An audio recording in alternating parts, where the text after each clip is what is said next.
Mr. Sharpe's fish. Mr. Sharpe loved fish. He did not keep them as pets. He liked eating them.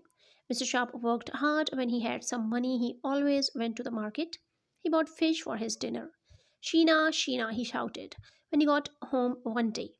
Look at this fine fish I have bought from the market. What a beauty! He held the fish up so his wife could see. Please cook it and we shall eat it for dinner tomorrow, said Mr. Sharpe, smiling. Early the next day, Mr. Sharpe went to work as usual. Sheena, his wife, finished the housework and then cooked the fish. Soon the smell of fried fish filled the house. The smell crept out into the garden, gently drifted down the road, and entered the houses of Sheena's friends.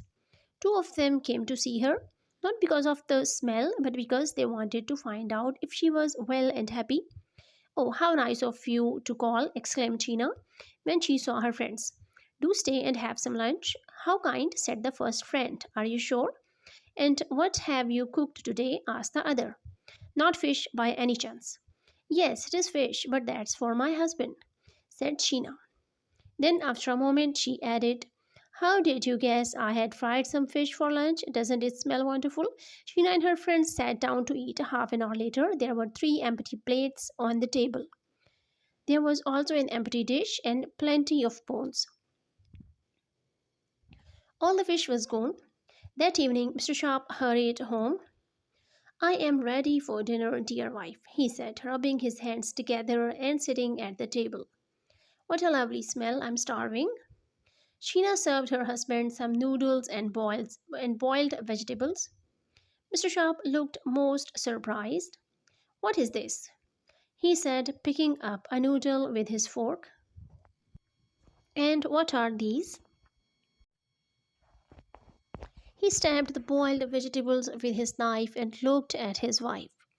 Noodles and vegetables, mumbled Sheena, suddenly finding something interesting to look at on the floor. This is what we are having for dinner tonight. But where is the fish I brought yesterday? Asked Mr. Sharpe angrily. Oh, the fish, that naughty cat ate it, replied Sheena, bending her head over her plate. Mr. Sharpe turned red.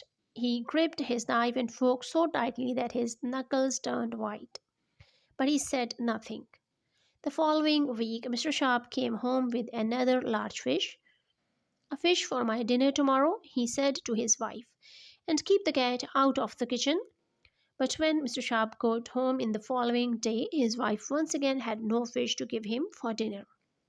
Mr. Sharpe turned purple, and just as he was going to explode, Sheena cried, what can I do? That naughty cat ate the fish. Mr. Sharpe was very, very angry indeed. The cat ate it, he whispered. Are you sure? Yes, replied Sheena hurriedly. The cat took it. Mr. Sharpe jumped up from the table. I shall deal with that cat right now, he said, and he rushed out of the dining room.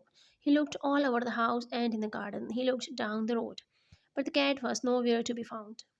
Mr. Sharpe returned to the dining table and sadly ate his dinner in silence.